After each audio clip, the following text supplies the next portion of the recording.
Famille, bonjour, j'espère que vous allez bien. Famille, on va parler d'un thème très sensible, vraiment très sensible, à tel point que les gens n'abordent pas tellement le sujet. Parce que c'est un sujet qui affecte. Mais je pense que le Seigneur veut que je parle de ça parce que parfois, les sujets vraiment sensibles, il faudrait en parler. Parce que c'est vrai, c'est sensible. Mais il faudrait que les gens soient édifiés, les gens soient éclairés. Vous savez, il s'agit du mariage. Le mariage, beaucoup sommes nous qui sommes mariés, mais beaucoup sommes nous aussi là, qui vivent l'enfer dans nos mariages, dans nos ménages.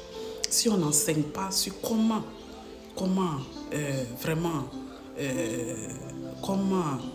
se positionner, si on n'enseigne pas comment traverser, comment vraiment sortir de ces problèmes, ça n'a pas de sens. Il faudrait en parler. Donc Dieu veut que je parle de ceci. Dans Deutéronome 24, la parole de Dieu dit, lorsqu'un homme aura pris et épousé une femme qui viendra à ne pas trouver grâce à ses yeux, parce qu'il a découvert en elle quelque chose de honteux, il écrira pour elle une lettre de divorce.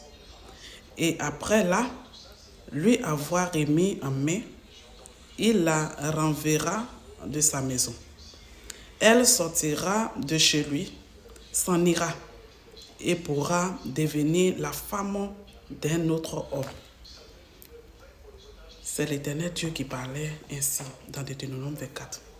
Lorsque tu auras marié une femme et que cette femme, tu ne trouves plus grâce auprès de cette femme, tu peux demander le divorce. Si cette femme te fait honte, la honte c'est quoi?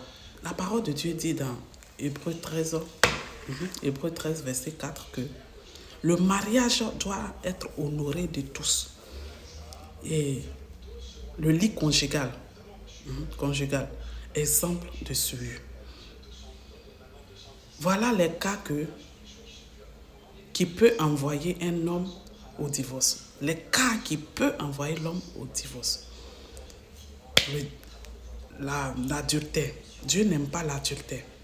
Ou soit tu as rencontré quelqu'un, la personne, tu l'as rencontré dans l'église, la personne t'a montré que vous avez le même Dieu. Après, maintenant, le mariage, la personne ne fait... C'est-à-dire la personne, maintenant, non seulement il a abandonné Dieu, de deux, il t'empêche toi-même de continuer ta marche dans le Seigneur. Ça là, c'est comme si tu as marié un étranger. C'est ça la parole de Dieu dit dans 1 Corinthiens, que il ne faut pas qu'on marie les étrangers. Maintenant, si cet étranger a reçu à te berner, te fait croire que vous avez le même Dieu et qu'après, il te montre maintenant son vrai visage en se disant, parce qu'il y a des gens, ils font ça, il faut qu'on se dise la vérité. Il y a des gens, ils viennent à l'église juste pour marier une servante de Dieu ou bien un serviteur de Dieu.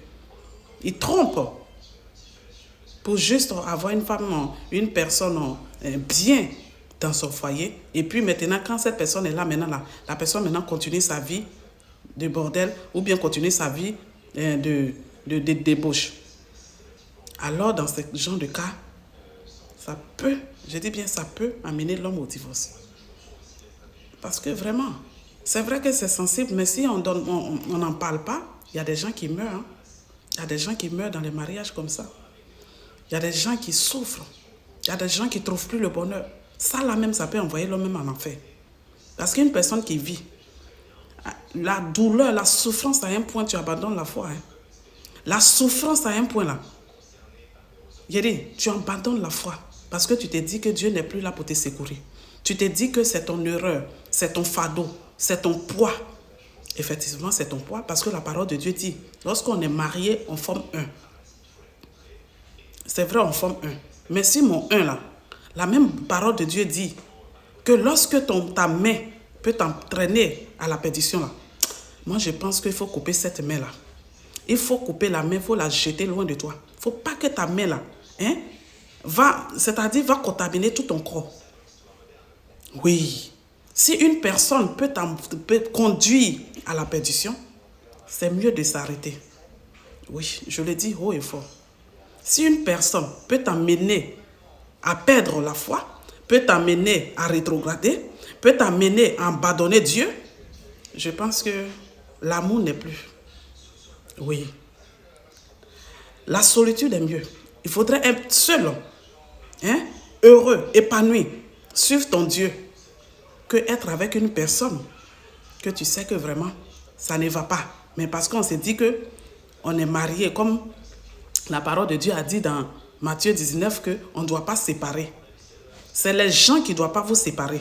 Mais la décision là appartient au couple. Parce que lorsque vous avez pris, d'ailleurs même vos décisions d'aller vous marier là, nous on n'était pas là-bas. Personne n'était là-bas. Personne ne vous a mis ensemble. C'est vous-même qui avez pris vos décisions. Donc si vous êtes rentré et qu'après là, vous voyez que ça a un niveau là, mon cher, ça peut amener l'homme au divorce. Donc c'était le message que Dieu voulait que j'apporte. Partageons pour édifier. Soyez bénis, famille. Au nom de Jésus. Amen.